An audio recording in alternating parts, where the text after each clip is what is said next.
فیصل ممتاز راٹھور حویلی فارور quota سے election لڑیں گے، اور ایک اور سابق وزیر اعظم سردار تنویر الیاس جو ہیں وہ حلقہ وسطی باغ سے الیکشن لڑیں گے۔ اگر یہ کہا جائے کہ 2 سابق وزرائے اعظم، ایک موجودہ وزیر اعظم اور ایک متوقع وزیر اعظم یعنی مشتاق منہاس جو ہیں وہ 10 اگست کو قسمت آزمائی کریں گے، اور پھر دیکھتے ہیں کہ قسمت کی دیوی کس پر مہربان ہوتی ہے، اس پر ابھی ہم بات چیت کا آغاز کرتے ہیں۔ LA-14 کی بات کریں عتیق صاحب کے حلقے کے حوالے سے۔ دیکھیں سردار عتیق صاحب اور سردار قیوم صاحب کے نام سے یہ حلقہ پہچانا جاتا ہے۔ ظاہر ہے ہسٹوریکلی اگر آپ دیکھیں کہ جب پارلیمانی سسٹم 75 میں آیا تو اس سے پہلے جو عبوری سیٹ اپ ہوتا تھا وہ مسلم کانفرنس کی جو مجلس عاملہ ہوتی تھی اسے ہی وہاں کی عبوری حکومت صبر کیا جاتا تھا، اور 47 سے لے کر جو ہے وہ 70s تک تقریباً یہی سسٹم چلتا رہا۔ پھر صدارتی نظام آیا، پھر 70 میں پھر صدارتی نظام کے بعد پارلیمانی نظام آیا۔ تو پارلیمانی نظام کے بعد اب تک جتنے الیکشن ہوئے ہیں اس میں صرف ایک الیکشن لوز کیا ہے آج تک مسلم کانفرنس نے۔ آزاد کشمیر کی اگر تھوڑا سا پولیٹیکل ہسٹری کو دیکھیں تو 2 الیکشن ہوئے جن کا کچھ بائیکاٹ کیا گیا، جو 75 کا 75 کا الیکشن تھا، 75 کا الیکشن بائیکاٹ کیا تھا آل جموں کشمیر مسلم کانفرنس نے 75 کے الیکشن کا بائیکاٹ کیا تھا، اور 85 کا الیکشن کا بائیکاٹ پاکستان پیپلز پارٹی نے کیا تھا۔ اور باقی جتنے بھی الیکشن ہوئے اس میں تمام سیاسی جماعتیں جو ہیں وہ حصہ لیتی رہیں، اور وہ الیکشن بدھیر کوٹ کا الیکشن ایک ہی دفعہ لوز کیا مسلم کانفرنس نے جب مسلم کانفرنس کا بائیکاٹ تھا، اس وقت پیپلز پارٹی وہاں سے کامیاب ہوئی۔ ادروائز سردار قیوم صاحب الیکشن لڑتے رہے، وہ جیتتے رہے، پھر اس کے سردار عتیق صاحب الیکشن لڑتے رہے، وہ جیتتے رہے، اور اب جو الیکشن ہے پہلے یہ ہوا کہ دھیر کوٹ کی نشست جو ہے وہ پاکستان پیپلز پارٹی نے JUI کے حوالے کر دی اور فیصلہ کیا کہ ہمارا کینڈیڈیٹ نہیں ہوگا، لیکن JUI کا کینڈیڈیٹ کو پیپلز پارٹی کے ہمارے کینڈیڈیٹ ہیں، بڑے جوڑ توڑ کے ماسٹر ہیں راجہ مبشر اعجاز صاحب، انہوں نے مینج کر لیا، بجائے اس کے کہ وہ کہتے ہیں کہ میں نے الیکشن لڑنا ہے، ٹکٹ مجھے دیں، انہوں نے ہوم ورک پہلے کیا، JUI کے کینڈیڈیٹ کو مینج کیا، اس نے ریفیوز کیا کہ ٹھیک ہے بھائی میں الیکشن نہیں لڑتا، اور پھر پاکستان پیپلز پارٹی دوبارہ اس سیٹ پہ آ گئی۔ اسی طرح مسلم لیگ نون جو ہے وہ بھی اس سیٹ پہ موجود ہے۔ ہسٹوریکلی یہ ہے کہ موسٹلی عباسی برادری جو ہے یہاں پہ اچھا ووٹ بینک رکھتی ہے، اگر راجپوت کا ووٹ تقسیم ہوتا تھا تو مسلم کانفرنس کو اس کا ایج ملتا تھا۔ اس الیکشن میں بڑی عجیب و غریب صورتحال ہے کہ 2 راجپوت ہیں، پیپلز پارٹی کا کینڈیڈیٹ بھی راجپوت ہے، مسلم لیگ نون کا کینڈیڈیٹ بھی راجپوت ہے، لیکن اس کے ساتھ ساتھ مسلم کانفرنس کے سربراہ سردار عتیق صاحب کے مقابلے میں ایک اور عباسی فیملی کا بڑا کاروباری اور تگڑا کاروباری شخصیت ہے ساجد عباسی صاحب، وہ بھی میدان میں ہیں۔ اب یہ ہے کہ وہ کتنا ووٹ توڑتے ہیں وہ اب دیکھیں گے۔ ہمارے جو تجزیہ نگار ہیں جناب اعجاز عباسی صاحب یہ عباسی بھی ہیں اور اس حلقے کے ووٹر بھی ہیں، اور آزاد کشمیر کی جو انتخابی تاریخ ہے اس کے سمل حافظ بھی ہیں۔ تو آپ بتائیے کہ اب یہ جو اس وقت مقابلہ ہے، مبشر اعجاز صاحب ہیں، ساجد صاحب ہیں اور جناب سردار عتیق خان صاحب ہیں، اب یہ جو ٹرائی اینگل یا سمجھ لیں کہ جو چومکھی لڑائی ہے، اب اس کا نتیجہ 10 اگست کو کیا نکلے گا؟ جو صاحب وہاں پوزیشن یہ ہے کہ وہاں بھی 2 بڑی برادریاں ہیں، عباسی اور راجپوت ہیں، لیکن مجاہد اول کی وجہ سے کبھی برادریزم کا وہاں کوئی تاثر، وہ یہ ان کو کریڈٹ دیا جانا چاہیے مسلم کانفرنس کے گھرانے کو کہ برادریزم کا عنصر انہوں نے کبھی غالب نہیں آنے دیا۔ اور روایتی لحاظ سے جیسے بٹ صاحب نے بتایا کہ وہ حلقہ ہر دور میں مسلم کانفرنس نہیں بلکہ غازی آباد کے گھرانے کا رہا ہے۔ 1975 میں راجہ یاسین خان صاحب جیت گئے تھے اور وہ پیپلز پارٹی کے تھے، اور مسلم کانفرنس اس وقت بائیکاٹ کیا ہوا تھا۔ ان الیکشنوں میں سردار عتیق صاحب کا جو مقابلہ ظاہر ہے ان کی پوزیشن تو ہے ہی ہے، اس میں کوئی دو رائے نہیں ہے۔ ان کا جو مقابلہ ہے، ایک طرف وہ جو ساجد عباسی صاحب کے بارے میں انہوں نے بتایا ہے، وہ کاروباری شخصیتیں ہیں اور انہوں نے پچھلے عرصے میں اپنی ذاتی جیب سے پیسے خرچ کر کے ویلفیئر کے کام کروائے ہیں۔ وہاں جو 10 یونین کونسلیں ہیں ان میں آؤٹ ٹاؤن کمیٹی ہے، اور دونوں برادریوں میں عباسی بیلٹ میں بھی اور راجپوت بیلٹ میں بھی، اور سردار عتیق صاحب کی ووٹ بینک کو اچھا خاصا متاثر کر دیا ہے انہوں نے۔ اور نون لیگ کا جو ٹکٹ ہے وہ 1970 میں بننے والے ایک ایم ایل اے تھے راجہ آزاد خان صاحب، ان کے بیٹا فیصل آزاد صاحب ہیں، ان کے پاس ہے۔ پاکستان میں نون لیگ کی حکومت بن رہی ہے، اگرچہ وہ جیتنے کی پوزیشن میں نہیں ہے، یہ بالکل طے شدہ بات ہے، لیکن ان کے ووٹ بینک ڈیفینیٹلی بڑھے گا، اس لیے کہ اب ظاہر ہے لوگوں کو اس بات کا اندازہ ہو گیا حکومت بڑھ رہی ہے تو دونوں طرف سے ظاہر ہے ووٹ بینک میں اضافہ ہوگا، اور ان کے پاس پولیس اسٹیشن سے ظاہر ہے لوگ کوشش کریں گے کہ اپنی حاضری نون لیگ کے سامنے کم از کم لگوائیں کہ کل چھوٹے موٹے کام کرانے ہوتے ہیں۔ مبشر اجاز صاحب پیپل پارٹی کا ٹکٹ ہے، اگرچہ ان کی وہ اس طرح کی پوزیشن نہیں ہے، لیکن بہت شاندار سیاسی کارکن ہیں، جوڑ توڑ کے ماہر آدمی ہیں۔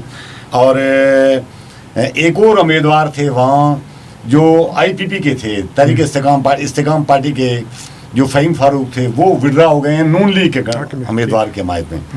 اب پوزیشن 4 امیدوار ہیں اس وقت، لیکن مقابلہ ساجد عباسی اور سردار عتیق صاحب کے درمیان ہے۔ ماضی میں جس طرح ہم یہ تصور کیا کرتے تھے کہ سردار عتیق صاحب یا ان کی مسلم کانفرنس کی پوزیشن بالکل یک طرفہ ایک واضح نظر آتی، اس بار کچھ مسائل ضرور ہیں، لیکن ہم یہ نہیں کہہ سکتے کہ فیصلہ کیا ہوگا، نتیجہ کیا ہوگا، لیکن متاثر کافی حد تک دونوں علاقوں میں کر دیا ہے۔ ایک منٹ بھائی صاحب، یہ کہ میجر لطیف خلیق صاحب یہاں الیکشن لڑتے رہے، وہ اسی ساجد عباسی کی سپورٹ کر رہے ہیں، وہ 52 سال کی عمر میں، ان کی صحت ٹھیک نہیں ہے، وہ سپورٹ کر رہے ہیں ساجد عباسی کی، اور وہ ایک آپ یہ سمجھیں کہ وہ سارا ایک اینٹی سردار عتیق صاحب جو ووٹ ہے وہ زیادہ تر ساجد عباسی کے ساتھ۔ اسی طرح سردار معروف عباسی صاحب ہوتے تھے، ان کا ایکٹیویزم ان کے گھرانے کی ادار ہے، وہ نہیں رہا، بڑے علمی ادبی LA-17 کی طرف LA-17 بٹ صاحب۔ جی میں LA-17 کی بات کروں، میں آپ سے سوال پوچھوں گا کہ LA-17 جو ہے نا، دیکھیں شروع کرتے ہیں بٹ صاحب سے کہ موجودہ پرائم منسٹر ہیں، ان کے والد صاحب پرائم منسٹر ہیں، ان کے بھائی وہاں سے ایم ایل اے رہے ہیں، ان کی والدہ صاحب اب ایم ایل اے رہی ہیں، لیکن اس دفعہ جو ہے فیصل صاحب کو ایک تو جو انکمپنسی ہوتی ہے موجودہ حکومت کی کے ساتھ لوگوں کے لیے شکوے ہوتے ہیں، دوسرا ان کی پارٹی کے بڑے اہم جو ان کے الائی تھے خواجہ صاحب، وہ ان سے طارق سعید صاحب وہ الگ ہو گئے اور وہ الگ ہو کے آزاد الیکشن لڑ رہے ہیں۔ اس چیز کا کیا افیکٹ ہوگا فیصل صاحب کی الیکشن مہم پہ؟ دیکھیں میں یہ سمجھتا ہوں کہ ان کی کارکردگی کیا ہے کیا نہیں ہے۔ دیکھیں اس حلقے کے لیے انہوں نے بڑا کام کیا کہ اس حلقے میں موسٹلی جتنی ڈیولپمنٹ ہوئی اس کا کریڈٹ ممتاز راٹھور صاحب کو بھی جاتا ہے اور فیصل ممتاز راٹھور صاحب کو بھی جاتا ہے۔ جی صاحب نے بھی وہاں کام کیا، لیکن یہ کیونکہ وہ بھی پرائم منسٹر رہے، یہ بھی پرائم منسٹر رہے، ان کی کارکردگی کا ادھر کوئی عمل دخل نہیں ہے۔ وہاں گروپوں کا اور برادریوں کا الیکشن ہے۔ 85 سے 87 سمجھ لے کے 70 سے لے کر اب تک کشمیری برادری جنہیں خواجہ خاندان کہہ سکتے ہیں، اور راٹھور برادری کا اپنا ایک الائنس تھا۔ اس کے مقابلے میں گجر برادری تھی، گجر برادری کی اکثریت وہاں بہت زیادہ ہے، لیکن وہاں کیونکہ راٹھور جو ہے وہ تگڑے ہیں اور بعض پولنگ اسٹیشنوں پہ وہ چھوٹا موٹا ووٹ پول بھی نہیں ہونے دیتے، تو اس لیے ماضی کے سے لے کر آج تک جو ہے اس اتحاد کی وجہ سے آلموسٹ 80% الیکشن جو ہے وہ اس اتحاد نے جیتے ہیں۔ میرا 2 یا 3 الیکشن میرا خیال لوز کیے 2-3 ممتاز راٹھور صاحب کی زندگی میں ایک دفعہ لوز ہوا جب انہوں نے اپنی بیگم کو اپنی جیتی ہوئی سیٹ پہ کھڑا کیا تو وہ لوز کر کے تھی بیگم فرت راٹھور صاحب۔ راٹھور صاحب براہ راست الیکشن کبھی نہیں آ رہے، الیکشن وہ کبھی نہیں آ رہے، لیکن اس الیکشن کے اندر جو چیز فیصل ممتاز راٹھور کو ڈسٹرب کر رہی ہے کہ وہ الائنس ٹوٹ گیا ہے، کہ 3 الیکشن پہلے ایک معاہدہ ہوا تھا، اسے کشمیری برادری کہہ لیں ان کے ساتھ اور راٹھور فیملی کے درمیان، کہ ایک الیکشن وہ لڑیں گے خواجہ طارق سعید اور ایک الیکشن لڑیں گے فیصل ممتاز راٹھور۔ 2 الیکشن میں تو یہ فارمولہ آزمایا گیا، تیسرے الیکشن میں اس فارمولہ پر عمل نہیں ہوا۔ میں یہ سمجھتا ہوں کہ یہ دونوں برادریوں کے اتحاد کے لیے میں آپ کو ایک مثال دیتا ہوں کہ خواجہ طارق سعید کے والد صاحب خواجہ سعید صاحب چیف جسٹس بھی رہے ہیں، چیف الیکشن کمشنر بھی رہے ہیں۔ خواجہ طارق سعید نے 2 الیکشن پہلے جب ٹرائی کی الیکشن لڑنے کی تو مجھے بلایا خواجہ سعید صاحب نے ایز چیف الیکشن کمشنر اپنے دفتر میں۔ انہوں نے کہا بٹ صاحب مجھے بڑا ذاتی کام ہے، میری بات سنیں۔ میں گیا، انہوں نے کہا کہ دیکھیں آپ بھی راٹھور صاحب کے دوست تھے، میں بھی راٹھور صاحب کا دوست تھا، تو اب طارق سعید جو ہے نا وہ ضد کر رہا ہے، میں نہیں چاہتا کہ میری زندگی میں میری اولاد جو ہے وہ راٹھور صاحب کے بیٹے کے مقابلے میں الیکشن لڑے، تو آپ میری مدد کریں اور طارق شہید کو میرے ساتھ مل کر سمجھائیں. ہم نے کوشش بھی کی اور اس کے بعد پھر یہ ایگریمنٹ ہو بھی گیا تھا. اب پتہ نہیں فیصل ممتاز راٹھور کیوں مینیج نہیں کر سکے. اس کے مقابلے میں اگر آپ دیکھیں تو چودھری عزیز اللہ تعالیٰ انہیں جنت میں جگہ دے, انہوں نے بڑی اسٹرانگ فوٹنگ پہ الیکشن لڑے اور دونوں جماعتیں انہیں اپنا ٹکٹ ایک دفعہ دینا چاہتی تھی اور وہ کہتے تھے مجھے ٹکٹ کی ضرورت نہیں ہے. جب انہوں نے دونوں جماعتوں کا ٹکٹ واپس کیا تو پھر وہ فیصل ممتاز راٹھور سے انوالو کرتے ہیں. بھائی صاحب جو کہ ذکر ہوا چودھری عزیز مرحوم کا, وہ بھی بڑے مضبوط کینڈیڈیٹ تھے اور گزشتہ الیکشن میں تو خود بھی وہ حیات تھے اور انہوں نے الیکشن لڑا. اب ان کے صاحبزادے جو ہیں وہ الیکشن لڑ رہے ہیں. آج ان کا جو جلسہ تھا اس کی بڑی فوٹیج جو ہے پورے پاکستان میں وائرل ہو رہی ہے. اس کی دو وجوہات ہیں. ایک تو ہے کہ ایل او سی کے بالکل اوپر انہوں نے جو وہاں نعرے لگائے کہ ہم پاکستان ہیں, ہم پاکستانی ہیں, اور وہ ایک میسج گیا وہ جو ایکشن کمیٹی اس کی طرف. تو ان کی جو کمپین ہے محسن صاحب کی, اور پھر ان کی جماعت کی سپورٹ ان کے ساتھ ہے, حکومت بنتی نظر آ رہی ہے. ان کے پاس کیا کیا ایڈوانٹیجز ہیں؟ چودھری صاحب ایک تو ایڈوانٹیج یہ ہے کہ ان کی برادری کا ووٹ ہے وہ 30-32 ہزار ہے. یہ سب سے زیادہ ووٹ بینک ہے فاروق کوٹہ میں, جس طرح انہوں نے بتایا بٹ صاحب نے. اور دوسری بات یہ ہے کہ چودھری عزیز صاحب نے اپنی زندگی میں نہ صرف فاروق کوٹہ کو ضلع بنوایا بلکہ بہت سارے لوگوں کی رائے یہ ہے کہ ان کی برادری اس سے پہلے ایک ڈومینیشن کا شکار تھی, دبی ہوئی تھی, مغلوب تھی, تو انہوں نے اٹھا کر وہ اس کو اوپر لے آئے ہیں اور وہ ایک احسان مندی ہے. پھر ڈیولپمنٹ کے لحاظ سے بھی انہوں نے فاروق کوٹہ میں ایک اچھے خاصے کام کروائے ہیں اور وہ ایک لیگیسی لے کر چل رہے ہیں جو محسن عزیز. میں سمجھتا ہوں اب محسن عزیز کو تھوڑا سا خطرہ کیا ہے کہ انہی کی برادری کے عامر نذیر صاحب ایک ہیں جنہوں نے پچھلی بار 13,000 ووٹ لیا تھا اور اسی باعث چودھری عزیز صاحب ہار گئے تھے الیکشن. اس بار پھر وہ الیکشن لڑتے ہیں. اگرچہ یہ اس بات کا کوئی امکان نہیں ہے کہ ان کو 13,000 ووٹ ملے گا, لیکن خطرہ یہ محسوس ہو رہا ہے چودھری عزیز صاحب کے بیٹے کو اور ان کے حامیوں کو کہ اگر عامر عزیز صاحب زیادہ ووٹ لینے میں کامیاب ہو گئے تو کہیں ان کو نقصان نہ ہو جائے.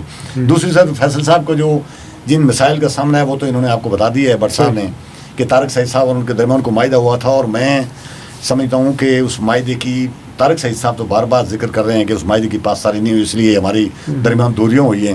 اگر اس چیز کو مینیج کرنے میں کامیاب ہو جاتے تو فیصل صاحب کے لیے بہت ہی آسانی پیدا ہو جاتی. لیکن اب یہ بات حقائق ہیں کہ زمینی گراؤنڈ اگر دیکھا جائے تو فیصل صاحب کے لیے کافی مشکلات ہیں وہاں پر. بہت شکریہ اور آسانی پیدا ہو رہی ہے محسن عزیز کے لیے. اچھا, اس میں پھر عباس صاحب دو چیزیں ہو گئی نا کہ دو گجر الیکشن میں آ گئے ہیں. جی دو گزر ہیں الیکشن. اگر فیصل ممتاز راٹھور اور کشمیریوں کا لائنس ٹوٹا ہے اور وہ دو امیدوار ہیں تو ادھر بھی خطرہ محسوس ہو رہا ہے. اب کون کتنا ڈیمیج کرتا ہے. اگر عامر عزیز زیادہ ڈیمیج کر گیا محسن عزیز کو تو پھر فائدہ ہو جائے گا یا طارق سعید صاحب کو یا فیصل راٹھور. یہ فیصلہ تو 10 اگست کو ہوگا. 1,70,000 ووٹ ہے, آپ پریڈکشن نہیں کر سکتے, بہت زیادہ تعداد میں ووٹ. بہت شکریہ جاذبہ صاحب آپ کی جو انسائٹ انفارمیشن اور آپ کا ان ڈیپتھ انالیسس کا. افضل بٹ صاحب آپ کا شکریہ کہ آپ نے تاریخ بھی بتائی اور یہ بھی بتایا کہ ان حلقوں سے کون کون سی شخصیات جو ہیں وہ ماضی میں برسکدار رہی ہیں اور آئندہ ان کی جو لیگیسی ہے, پولیٹیکل لیگیسی ہے, وہ بھی میدان میں موجود ہے. آج ہم نے ڈسکس کیا LA 14 باغ دیرکوٹ اور LA 17 حویلی, جہاں بڑی اہم شخصیات الیکشن میں حصہ لے رہی ہیں. 2 روز باقی ہیں الیکشن میں. کل بھی انشاءاللہ آپ کے پاس لے کے آئیں گے اپنے ماہرین کے تجزیے اور تبصرے. اس وقت تک کے لیے اجازت دیجیے. اللہ حافظ.